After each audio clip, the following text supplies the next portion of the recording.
is KC Sports Network, proudly presented by Emprise Bank. Pay heed all who enter. Beware this podcast. Beware also Lance Leipold in the transfer portal. Before, it was beware Bill Self in the transfer portal. But now, Kansas football has added an addition to the transfer portal as well. And we're going to talk about it. I'm Nick Springer, and I'm with my good friend Kevin Flaherty. This is the Pay Heed podcast on the Kansas City Sports Network. We are brought to you by Emprise Bank, member FDIC. You remember all things possible. Kevin, it has been a slow portal season for KU football in the spring, but that changed with the big addition on Thursday afternoon with the addition of Amir Herring, a Michigan transfer on the offensive line. What was your immediate reaction to that? And maybe what's been your reaction to kind of how things have played out so far for Kansas on the football side in the spring transfer portal so far? Yeah, literally a big transfer, right? 6'3", 300 pounds. You're talking about a guy that played tackle in high school, both left tackle and right tackle. In his high school day, he worked some center too. So, he has some of that experience on the interior. This year, I think he played one game at Michigan as a freshman at right guard. So he's an interior guy. I think when you look at Kansas in this transfer portal season, it was always going to be slower just because they're so scholarship tight. They have I think Lance Leipold said they have 30 seniors on roster. So this is already a very experienced team. A lot of guys that have been around the program for a while. And so after a couple people hitting the portal, I think heading into today, they had 2 scholarships remaining.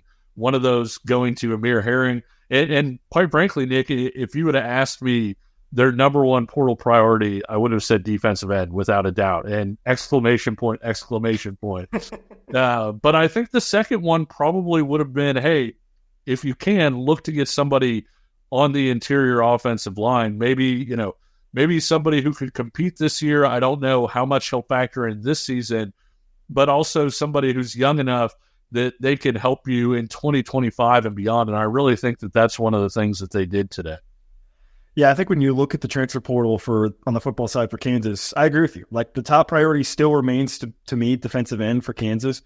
But probably if I were to rank the top 3, offensive line would probably have been in the top 3, maybe tight end as well. But also, to your point, this situation where Kansas, they can't really afford to just take on anybody. As I said, coming into this edition from Amir Herring, they had 83 scholarship players out of 85 total. So 2 basically open scholarships, and now only 1 open scholarship with the addition of Amir Herring. So they couldn't afford to just take on anybody. They had to be specific. They had to be choosy. And I think that's exactly what they did here with Amir Herring as a very, very large individual. As you said, 6'3", over 300 pounds, has had some experience playing different positions on the offensive line, which I know is something that certainly is a big plus for KU, which is significant. And this is a guy that was a part of he won a national championship. He was on Michigan last year, won a national championship with Michigan. So obviously he understands and knows what winning at the highest level looks like. And so he can bring that to Kansas as well. This is a guy that was a freshman last year, redshirted. You mentioned it. He played in 1 game. It was against Indiana on October 14th for Michigan. So he redshirted while playing in the 1 game. So redshirt freshman. So again, something else you touched on. This is a guy where I don't know if he's going to be somebody that you'll see on the field much this season, but certainly in 2025 and going forward, I think maybe a somewhat apt comparison might be a guy like Kobe Banks, who similarly came in. I think he actually came in even later, though, in August of 2023. Yeah, and didn't really see the field much in his first season, and then now coming into his second season, it's looking like he's going to be seeing significant playing time, right? So I think this is a guy, Amir Herring, who could be on a similar track to that. So I don't know how much he will necessarily impact or play this season, but this is certainly a major addition just from an interior depth perspective, right? Because the offensive line is an area on this team where KU lost quite a bit, right? You ended the season, you knew you were going to lose Dominic Mooney, you knew you were going to lose Mike Nowitzki. You didn't expect to lose Armando Reed Adams, but you did, and he was somebody who certainly over the course of the season seemed like, hey, this is somebody that we're going to be leaning on pretty heavily going into 2024. He gone. So now you start to look around and you're thinking, oh boy, we just got to make sure we have 6-7 guys that can play. And we've talked quite a bit on this show about Shea Mumgardner as well, the transfer center that they brought in. But yeah, this is a guy that certainly I think slots in with some interior line depth and is going to have an opportunity to maybe play the season potentially, but somebody who I look at and say, hey, 2025, 2026, a guy with 4 years remaining of eligibility. This is somebody who has the potential to maybe help this season, but really you look at him down the line as a guy that I think could be a potential multi-year starter for this team. Yeah, I would agree. And I think, Kansas really likes, cross-training guys at different offensive line spots. I would expect Herring to cross-train at both guard and center. And how much he plays this year might not actually depend all that much on him. Obviously, it's really important for him to come in, get into that strength and conditioning program, kind of continue to work on changing his body. But you just talked about the center position with Shane Bumgarner. He came out of the spring, hadn't really won that job yet, still in a competition with Michael Ford, who, if Bumgarner wins it, Ford starts at a guard spot. If Ford winds up winning that center spot, all of a sudden, you're looking at Simmons probably sliding in to one of those guard spots. And then, Herring is potentially your third guard, and they like rotating through multiple guys. And so there is a scenario where he's counted on to some extent this year. At the same time, if you have a chance to cross-train and try him at different places, potentially moving forward, either 2025, 2026, whatever, he's a guy that you could potentially look at as a center of the future if, you were able to do that. And so I think that he's a really good pickup. I know 24/7's Alan True saw him quite a bit in person. One of the things that he had said in his scouting report and everything else is that this is a guy, he's a smart kid. He's a guy that is very technically sound. He's a powerful guy. You watch on tape, that's one of the things that really stands out is when he locks onto somebody, he's moving that guy or putting him on the ground. He had more pancakes than insert reference here. I mean, I wanted to say like IHOP, but that was too easy. But no, he's a powerful guy. The technical aspect, I think, is important because when you're a team that bases out a wide zone like Kansas does, you want your interior offensive linemen to be able to move their feet.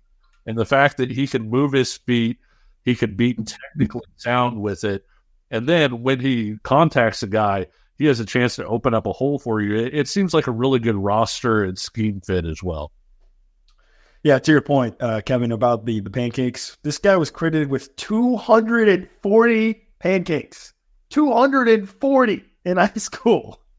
I mean, that is absolutely absurd. I can't even wrap my mind around that. Insane. A couple of the notes on him. So he's listed at 6'3", over 300 pounds. So certainly a big guy.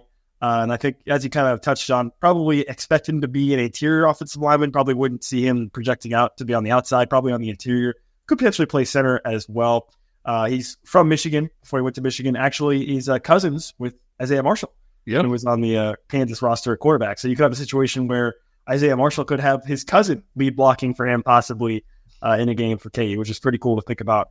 Also, I mentioned he played the one game this season for Michigan and redshirted. So I think it's a player where, again, I think KU fans might look at, Michigan, wow, and think, hey, this guy should be playing this season. I would probably pump the brakes on that thought process a little bit, just because he obviously hasn't been with the team. He's going to join over the summer, so he's missed out on spring ball, so he's missed out on a lot of opportunities to kind of learn the playbook and whatnot ahead of some of the other guys that are already here. A guy like a Daryl Simmons, right, who has had that opportunity. But I think it's certainly a guy you have to be excited about, and if you are KU, this is a big commitment out of the transfer portal that I think certainly going forward is a guy that you could see making an impact. And I think that's exactly what KU was looking for. KU probably was looking at the transfer portal and saying, we are not going to take anybody unless we can see them now or in the future making a serious impact on this roster. And I think Amir Herring certainly can do that. Yeah, 4-star recruit out of high school, and a guy that you mentioned Michigan, Kansas has another guy from Michigan in Cornell Wheeler, and his process, could be a little bit similar to this one too. Wheeler came in, I think people were kind of like, oh my gosh, a linebacker from Michigan, they need linebacker help. He's going to plug right in. Last year, he kind of won his way into the rotation. this year, maybe left the spring tracking as, a starter at one of those linebacker spots. And so you could see a similar thing here where Herring, maybe isn't into the lineup right away, but is somebody that has that chance to develop into being a multi-year starter at Kansas. We will be diving more into Herring and more into the entire KU football offense coming out of spring right after this break. But first, we do have to tell you about our friends at Home Field Apparel. You can head over to homefieldapparel.com and get 15% off your first order if you haven't ordered before with the promo code KCSN23. They've got excellent gear. I've got some Home Field joggers that, if it's a little chilly or I was feeling kind of sick over the weekend, throw those bad boys on, cover up in a blanket. It was awesome.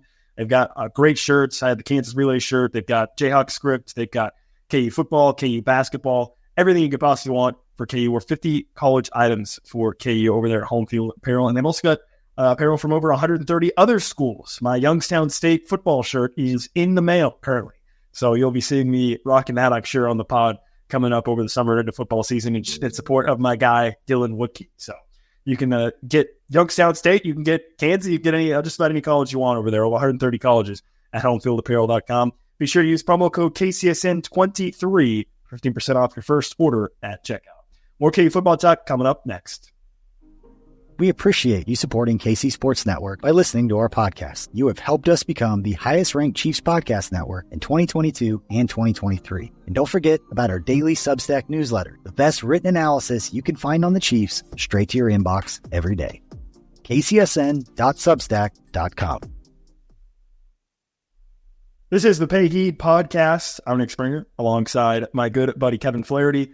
Be sure to give us a like, give us a subscription if you're watching on YouTube or if you're listening on Spotify or Apple. Leave us a 5-star rating and review. That helps us get in front of more eyes and ears as well as we talk all things KU here on this podcast. KU football got a big commitment from Amir Herring. We discussed a lot of that before the break. And now let's kind of zoom out a little bit more on the macro of this KU offense. With the addition of Amir Herring. I guess we can start with the offensive line. We kind of already touched on it a little bit, but when you look at this offensive line coming into this season after this spring camp, Kevin, I think you and I probably both agree maybe the biggest storyline still is that battle for the center position and how that might have ripple effects across the rest of the offensive line. Yeah, it's interesting. You lose Dominic Pooney, as a left tackle. He winds up going as high as he does in the NFL draft, and I think most people would be like, oh my gosh, left tackle, what are you going to do? Logan Brown was one of the better players on that offensive line during the spring, I thought. Former 5-star prospect, started games at Wisconsin, came in last year. And I think a lot of people thought, hey, this guy is probably going to factor into this offensive line, potentially start at one of the spots, wound up getting hurt. He was healthy this spring, and you saw why Kansas pursued him. I thought he looked really good. The guard spots, Kansas has some experience there with Kobe Baines, with Michael Ford. Right tackle, Bryce Cable do multi-year starter. What's that leave? The guy in the middle. It's tough to put a number or anything on an impact for a guy like Mike Nowitzki because he was a roll out of bed and basically forget about the center position, right? Like you watch a lot of teams and you say, oh my gosh, the snaps are kind of all over the place or their center's getting blown off the ball. I read I think it was a Joe Posnanski column once where he was talking about Will Shields. He said the best thing about Will Shields is you never notice it. He's not getting beat. He's not getting called for penalties. Just having that security blanket of, hey, he's our guard, and you don't have to worry about a guy like that because he's not having anything negative happen. I think Nowitzki was sort of a similar guy, right? You didn't necessarily watch Kansas and Nowitzki jumped off the tape, but he also didn't jump off the tape in the wrong ways either. You bring in Shane Bumgarner, the winner of the Division II Remington Award, which goes to the top center at that level. I think a lot of people were hoping, hey, this guy's going to come in and just step right in for Nowitzki. He's the answer. It didn't necessarily work out that way in the spring. There's a competition there with Michael Ford, one of the starting guards, being, sort of another candidate. I still think the best case scenario here, and feel free to disagree with me, but it's Bumgarner kind of putting in the work through this offseason and winning that spot outright, because then you know what you have with Ford at that guard spot? Oh, I think absolutely. 100%. Baumgartner being the center starting on August 29th against Lindenwood is the best case scenario for KU, because that was kind of the expectation when you first got it, right? Yep. And it hasn't shaken out that way, like you mentioned, but absolutely the best case I think would be that he's able to put in the work and win out that spot, because I think Michael Ford is, as a guard, would probably give you your best 5 if you're KU, right? And I think we've seen in the past with this KU staff, especially under Scott Folks, and we'll see how Darryl Paulson wants to do it, but under Scott Folks, it was, let's get the best 5 offensive linemen on the field, right? Yep. And for KU in this scenario, that would be with Michael Ford probably at the guard, because we just touched on it. Your interior offensive line room is a little bit thin. That's why you went out and got an Amir Herring, right? A transfer from Michigan. Sure. So absolutely, I think that's best case. If Shane Baumgartner can be your day one starter for that game against Lindenwood. Will I be like overly panicked if it ends up being Michael Ford as the center? I don't think so. I mean, I think probably maybe 6 weeks ago, or later on in spring, I guess like a month ago, I would say probably yes, I would be a bit more panicked. But now that I've had some more time to kind of let that possibility sink in, I think it wouldn't be the worst case for KU. It would just mean that you might have some little more questions on your interior of your offensive line. But again, I guess counterpoint to that is, if Shane Baumgartner is not good enough to win that starting spot, then clearly he's not one of your best offensive linemen, and clearly that would not be your best 5, right? If he's not good enough. So it's an interesting question, and it's one that obviously KU has not had to grapple with for the last 3 years because of that.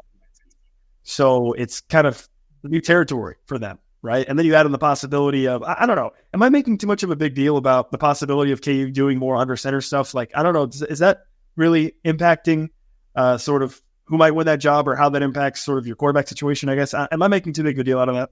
I think he might be, because I think it's going to be something that they do a little bit more of, but I still don't know that it's going to be like, oh my gosh, Kansas is an under center team now, and so I do think, they're going to play to Jalen Daniels' strengths. And one of his strengths is that guy sitting in the shotgun is really, really dangerous. And so I think that there's probably going to be a little bit more under center stuff, but I don't think that it's going to be that monumental of a shift where you're kind of like, oh my gosh, they have to get a handle on this.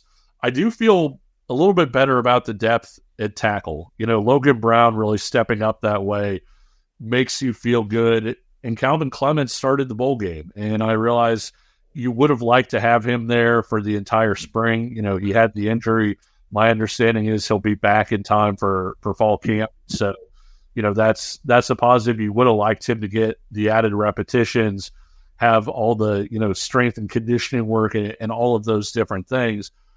And I think the interesting thing is Logan Brown can play guard, but you're not going to pull him off of being a really good left tackle to move into guard if you do need to move Michael Ford over. And so I do think Logan Brown is probably going to have a really good shot to start at that tackle spot. Having Calvin Clements back there gives you a lot of cover. I thought he looked good at the bowl game. He did some really nice things. And so, really that center spot impacts so much of the interior, but I do think the exterior of that line, we're maybe starting to see that shake out a little bit, where you feel relatively good about what they have. Yeah, it's almost interesting. The personnel that KU has may almost necessitate that they don't cross-train as much as maybe they would like to. Yeah. When you consider Bryce Cabledew seems pretty locked into right tackle. He even said so much himself during spring training or spring camp, like, hey, like I want to play right tackle. Like that's what I prefer to do. And then you got Logan Brown left tackle, on the interior. We'll see how it shakes out. But it seems like almost it may necessitate that KU doesn't do as much cross-training as they maybe would like to or have done in the past. Yeah, especially not – I think the interior guys will train at the interior spots. Cabledew is going to be a right tackle. So the left tackle spot is either going to be Logan Brown or Calvin Clements. But I do think on the interior, those guys might swap between themselves, but you're not seeing somebody – cross-training it like tackle and center. I don't think, they're relatively hemmed in to kind of what they're doing. It might be, hey, this guy's working at left guard and right guard, or this guy Michael Ford may be working at center in guard. Herring may work at center and guard, but relatively speaking, there's not, a ton of standard deviations between, what they're working on.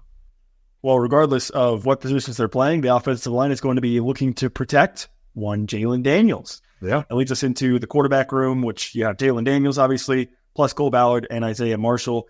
Coming out of spring, you got to see Jalen Daniels do some stuff at the spring showcase last month that I think hopefully eased the minds of a lot of KU fans of him making some nice throws. There was the one highlight play of him throwing to Quentin Skinner that I think got a lot of people excited. So really, it's kind of a singular storyline with Jalen Daniels, which is, can he stay healthy? And that's kind of where it starts and ends. Yeah, well, he's so special. I mean, if you go back and watch that Illinois game in particular, he was so. It was maybe even a level that I hadn't seen him at before, and I say that as somebody who was at the Liberty Bowl and saw him just absolutely throw all over Arkansas. But that Illinois defense was pretty solid, and I'm sure you'll remember the play that I'm talking about. Johnny Newton, who was a big time, NFL prospect. He got picked, I think, in the first round, didn't he? Or did he slip? Yeah, early second. Yeah, early second. Yeah, he had Jalen kind of dead to rights, and Jalen did kind of the football equivalent of like a killer crossover or whatever, broke his ankles, broke free, and then was able to fire the ball downfield. And when you have a quarterback who's capable of doing that, where you don't have to be perfect at your other positions, it makes you so much better. And that's what he can do. The interesting thing, I think, watching them this year is we all know Jalen hasn't made it through the last couple seasons. That's obviously talking point number 1A whenever anybody brings up Kansas this season.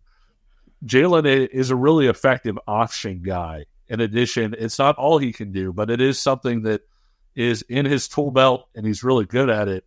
How much option do you run this year, given that you're weighing, hey, do we get a 15-yard gain here and risk, somebody getting a clean shot on Jalen Daniels? Or is it something where you wind up, saying, hey, let's ease off on the option game a little bit so you're not exposing him to some of that stuff? I think the other factor that's kind of interesting in there, Baylor didn't really have option. When Grimes was the offensive coordinator there, it wasn't something that he did a whole lot of. Obviously, Andy Kotelnicki was very comfortable with that.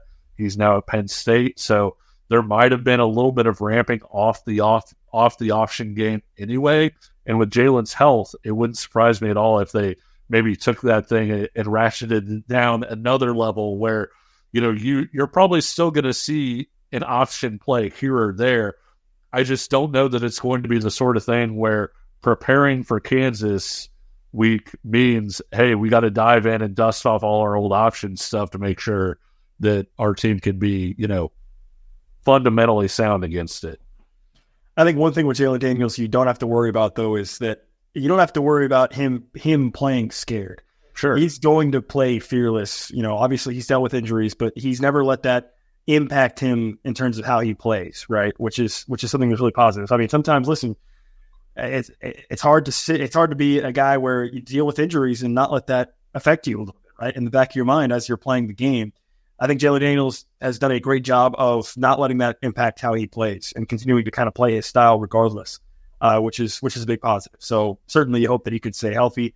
And if not, no more Jason Bean, but you do have Cole Ballard, a guy who has experience and is an ultra competitive player, by the way. I mean, yeah, maybe one of the most competitive guys on the team, to be honest, with Cole Ballard. And then break in case of emergency is Zeke Marshall. Obviously, you do not want to see Zeke Marshall. Best case scenario is you do not see him on the field much at all this season. Worst case is that you do. So yeah, he's a talented guy, but you never want to trot a true freshman out there, and that was true when Cole Ballard was a true freshman a year ago. Yeah. That's such a rough spot to put a quarterback into. And I think one of the things with Jalen that I'm interested to see is the fact that, the tag is now that he's injury prone, right? But typically when guys are injury prone, it's the same or a similar injury, right? It's a guy that has had multiple knee injuries. Oh, this guy's hammy is always acting up. He's having soft tissue injuries or whatever. Jalen's had two very different injuries. The shoulder thing, I think, would have hurt just about any quarterback, the way that he was kind of driven onto that thing. I don't know that that's an injury that you attribute somebody, hey, he only had that injury because he's injury prone. Back stuff, maybe a little bit more, but at the same time, I do think it'll be interesting to watch because it's not a Jason White situation, back in the day where he's injuring both of his knees and you're wondering if he's gonna hold up, over the course of the season. I'm not saying that Jalen isn't injury prone. I just think we're so quick to throw that on somebody, even sometimes when the injuries are different or when the injuries probably would have happened to anybody. Like I said, the hit where he injured his shoulder against TCU, I think that was a pretty routine injury, and that I think that just about any quarterback getting hit, getting kind of driven into that shoulder the way that it happened would have resulted in that. And so I am interested to see, hey, is he going to hold up over the course of a full season? Is this something that people are making a little bit too much of when they were different injuries? Well, one way to help protect a quarterback is to run the football. Sure. Kansas has a great running back room once again coming into this season. You got Devin Neal, obviously, who didn't really do much in the spring showcase. We kind of touched on it in one of our earlier episodes where I kind of know what Devin Neal getting tackled looks like. I don't really need to see any more of that. But you have Devin Neal. You know what you got there. You have Daniel Highshaw as well, which you know what you got there. And then another guy who's dealt with some injuries that I've always been just a personal fan of is Savion Morrison. We'll see what kind of role he has. Think about like a Torrey Loughlin. Then you have like a Johnny Thompson as well in this room. So this is a pretty deep room. And also Harry Stewart, who got a lot of run in the spring showcase as well. So once again, for basically the 18th straight year, it feels like this is a running back room for KU that feels pretty deep and pretty talented. And obviously Devin Neal is probably a top 10 running back in the country, maybe even top 5. And Daniel Highshaw is excellent as well. So overall, I think probably you feel pretty good about this room going into the season, right? Yeah, absolutely. I mean, Devin Neal heads into the room, and I'm going to knock on wood as I say this, but, he's on pace to set the KU all-time rushing record. June Henley's record is within, his side at this point. And one of the things I like about this room is a lot of running back rooms, everybody's kind of a carbon copy of each other, right? Like you've got, especially you look at like a MAC room, it feels like they've got 25 guys who are like 5'9", 185 pounds, and they kind of just go between guys. Kansas has guys with different strengths. I think Devin is very different than Daniel Highshaw, and so you get different elements there. Highshaw, with the way he runs, just so angrily. You don't see a lot of running backs, their eyes get really big when they see a linebacker, not because they're worried about getting hit, but because they're like, I can put my shoulder into this guy and this could be fun. Devin Neal is a guy that accelerates so well. He's so smooth that I think he outruns angles a lot of times because people don't realize for his size just how fast he is. Harry Stewart is built like Highshaw, maybe not as angry of a runner. There's a little bit of a difference in running style there. Johnny Thompson's a smaller back, has some elusiveness, has some home run ability. And Torrey Loughlin, I mean, jack of all trades guy, can do pretty much whatever you want him to do. Incredible high school quarterback, led his team to a state title. Now is kind of your receiving back out of the backfield, and not just a guy you throw, the short pass to, but a guy that can catch a wheel or something and really get downfield. And so with all of those guys having different strengths, you brought up Savion Morrison, another guy who's, fairly good-sized back that has some home run speed to him, kind of a gliding runner. With those guys all being so different, I really think that it opens up a situation where you can tap into those guys and they can bring different things. And the defense has to account for different things when Devin Neal is on the field, when Daniel Highshaw's on the field, or when a guy like Torrey Loughlin's on the field. You mentioned Harry Stewart, who is a freshman, early enrollee, got a lot of run in the spring showcase, like I mentioned. How much do you realistically expect him to play this season as a true freshman? I mean, do you think this is a guy that we could see having a real role this season? It'll be interesting to see it. I'm not trying to not answer the question. I'm actually going to go somewhere from there. Devin Neal, when I saw him in high school, I thought he was one of the more college-ready running backs that I had seen in the state. And he comes in, and not that he didn't play right away, but if you remember, he struggled a little bit early. He didn't really, find his footing until partway through the season, wound up having a really good freshman year running for, I think, over 700 yards. But at the same time, it did take him a little while to get there. Harry Stewart was a guy, I'm not sure I thought that he was quite as college ready, coming out of high school as Devin Neal was. I think if you're talking about a guy that could maybe give you 5 carries here or there, sure, that might be something that is within his wheelhouse. I think a lot depends on Savion Morrison, because I would think that at least at this point, Savion would be ahead of Harry Stewart with the experience, with all of those different things. But if Savion is a little banged up or whatever, could he, slide into that number 3 running back spot and get some carries? Sure. I don't think he'll be displacing Devin Neal or Daniel Highshaw at this point, but I do think that there's a scenario where maybe they feel okay about giving him some carries here or there. And absolute horror scenario, you talked about the break glass in case of emergency, with Zeke Marshall. If something happened, if something wound up happening to Jalen where you were really leaning on your running game with either Cole Ballard or Marshall out there at quarterback, maybe that's where you could start to see some of that impact too. We talked about KU losing on the offensive line, Dominic Booney, Mike Nowitzki. They also lost out of their tight end room with Mason Fairchild leaving, and Deshaun Hanika suffers an injury as well in spring that kind of kept him out. Sounds like he might be out for quite a while at this point.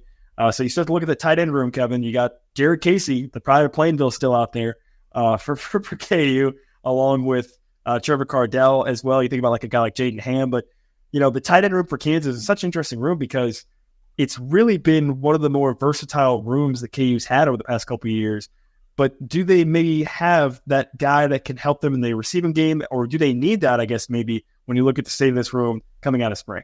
I think Cardell can help him in the receiving game. He was a high school wide receiver and was a really good receiver. I think, Mason Fairchild was so steady in what he did. But you look at it, and I'm not trying to knock the guy, but you look at, some of his pro day stuff and everything else, he was a guy that didn't run super well, maybe wasn't, that level of guy. And Kansas brings in Deshaun Hanika, who is a terrific athlete, type of guy that can run away from linebackers in the passing game, can catch passes over defensive backs, and, kind of one of those guys that gives you a real passing weapon that you don't need to scheme open. He can just go get open.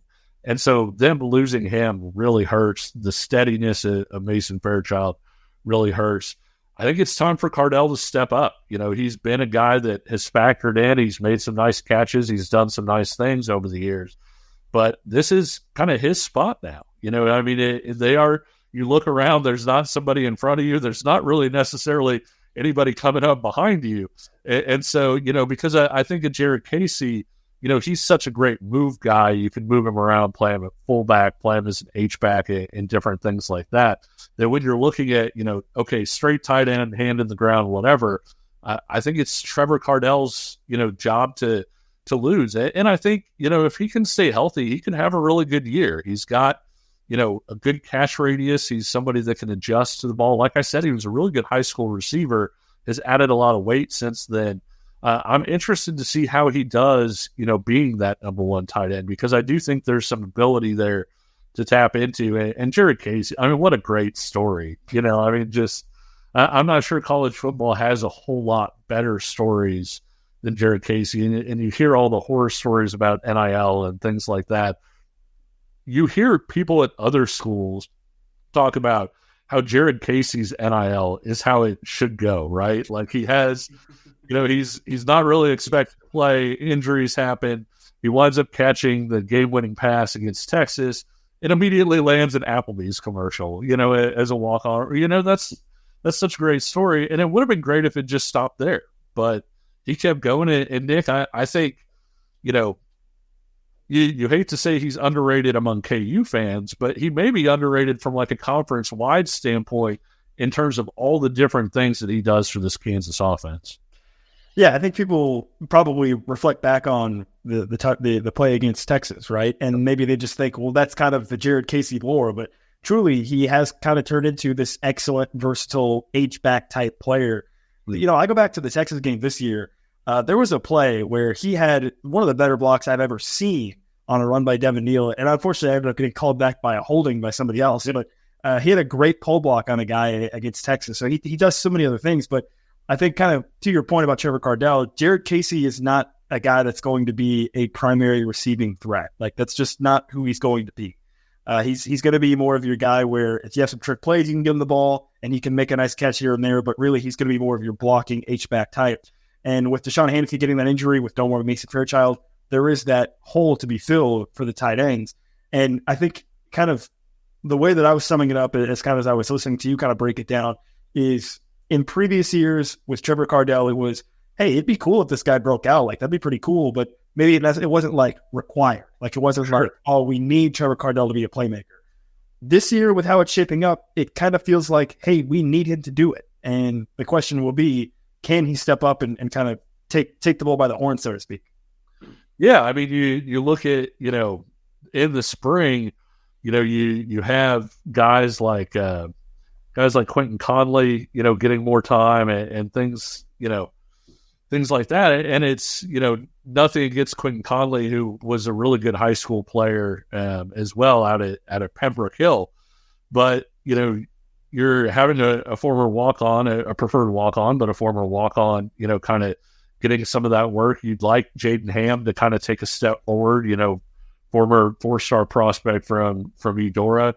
The tight end who's coming in from Iowa, I think has a really bright future. He was somebody that when you talk to people who recruited that area who were at other schools, they felt like he really fit what Kansas is going to like in terms of being a guy that's an excellent blocker, has a lot of physicality to him, and at the same time can get down the field and catch passes. All of that's great for the future, but for right now, it's kind of like, hey, if something happens to Trevor Cardell, God forbid, what's that position even look like? And I think that the depth there is a major question mark. Yeah, and you lose Fairchild, who produced, quite a bit of yards over the course of his career for KU. But after all that, you think about this KU roster and you look at the wide receiver room and the amount of talent you have there. This might be a situation where, hey, you know what? It's okay if the tight ends don't produce because we've got maybe the deepest and best room on the entire team on the outside at the wide receiver position. When you think about the 3 elite players you've got returning with Luke Grimm, Lawrence Arnold, and Quentin Skinner, plus some of the young talent behind that they have as well. So I don't know. It's so funny, the arc of this wide receiver room, Kevin, because you go back like 2 years ago, and I remember on my radio show thinking, gosh, this wide receiver room is a major question mark. Like, this is the room that I have the most concern about being effective on this entire team. And they go out in 2022 and they end up being one of the better rooms. And then they come out last season and they do it again. And now you look at this room with the veteran presence of those 3 guys that I mentioned. And again, this is probably maybe your best room on the whole team with those guys that they have. So I don't know, coming out of spring, what's your confidence level? Do you feel the same way that I feel about this receiver room heading into this fall? And what's your confidence level with these guys? Yeah, it's funny because you look at across the Big 12, and there are some teams that have 2 really good wide receivers that you feel good about. Kansas returns 3 multi-year starters, who have been around and been together for so long.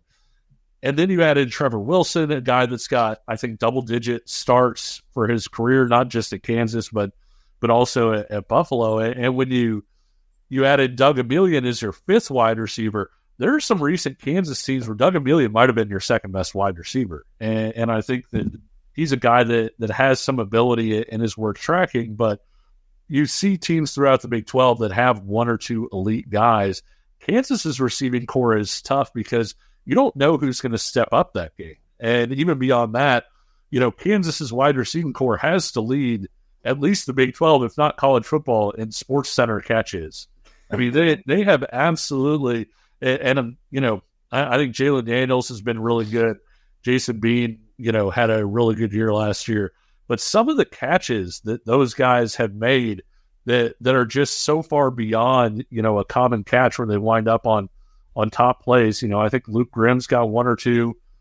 Quentin Skinner's got at least two. More. At least two.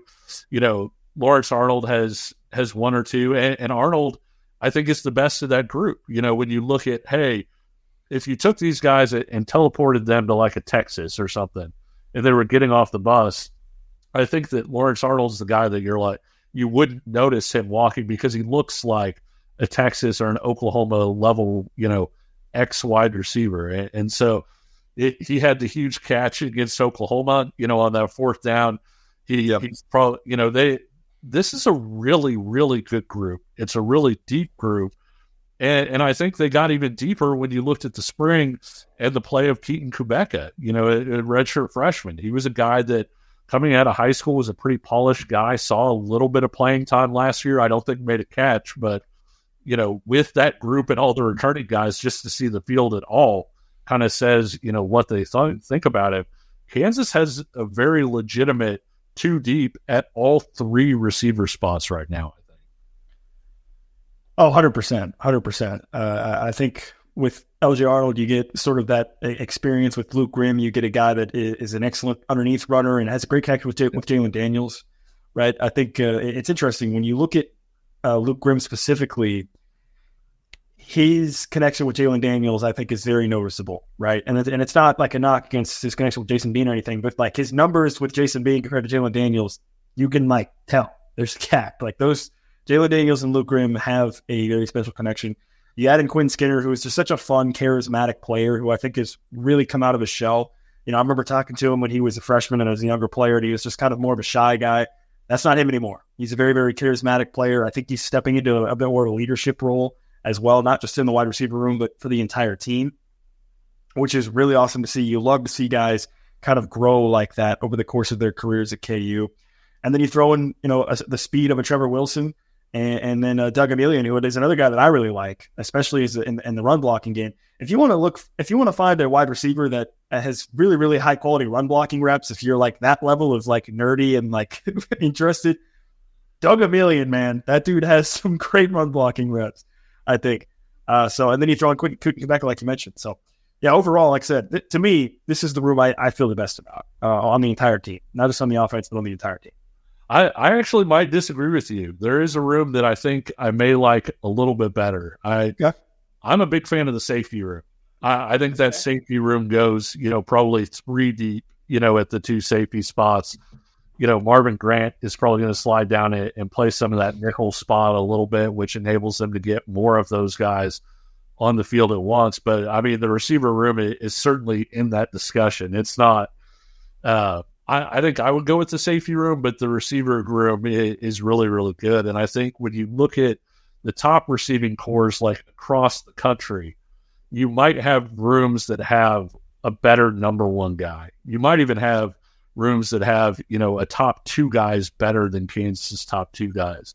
It's hard to find teams that have three guys who've started for 2 years straight heading into this year, and then add in the depth that Kansas has beyond those guys, with Trevor Wilson having all those starts, having the production that he's had over the course of his career, with Douglas Emilian being both a really good blocker and a good route runner, I think, and then also having an up-and-coming guy in Keaton Kubeka. That's a really good room. Looking at this offense as a whole, after we've kind of broken it down, what kind of grade would you maybe give this offense heading into the summer, right? You've wrapped up spring, you're heading into summer and then getting ready for fall camp. What kind of grade would you give this offense maybe if you had to guess on where you think they are in terms of what they can be this season? Yeah, at this point, I'd probably go A-, just because I do think there's a little bit of question on that offensive line. The depth at tight end is a slight concern, but again, you're talking about, not feeling great about your number 3 tight end potentially versus, a lot of teams have much bigger issues than that. There are certain Big 12 teams that haven't decided on their quarterback yet, or even if they have decided on their quarterback, they don't know if he's any good. So, Kansas doesn't have that issue. You've got a guy who was the preseason Big 12 Offensive Player of the Year, heading into last year. You've got a running back who is probably going to set your career rushing record this year, again, knock on wood.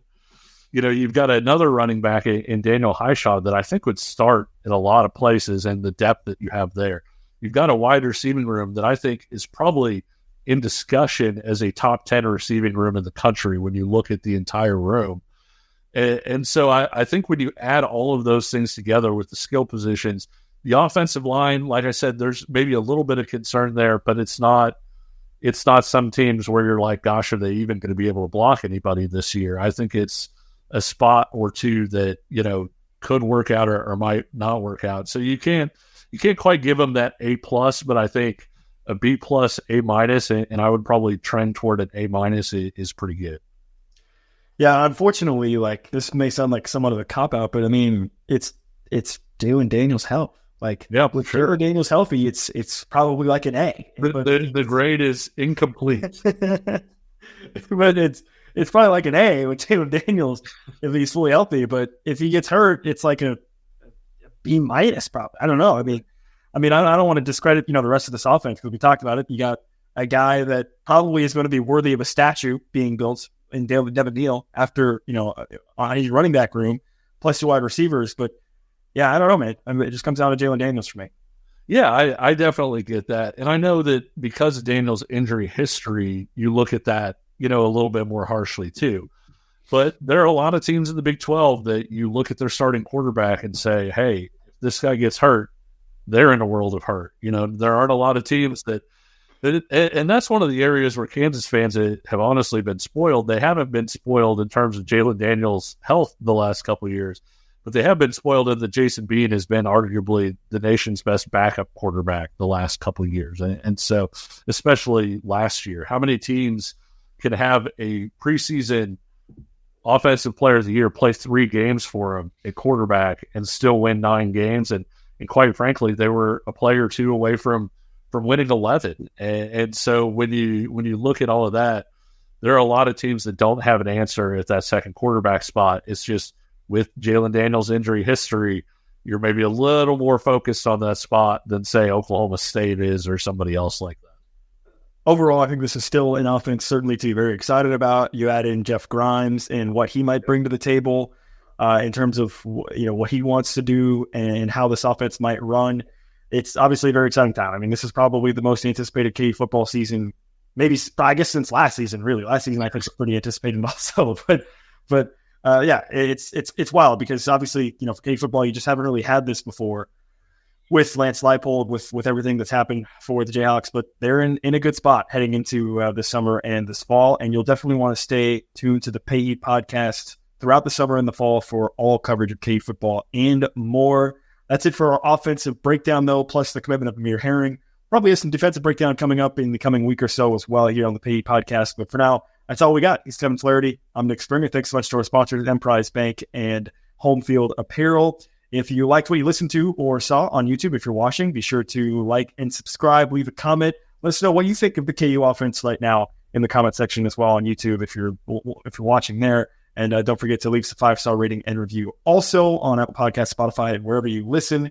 And that's it for Pay Heat. We'll be back with more KU coverage coming up. But until then, we will talk to you later.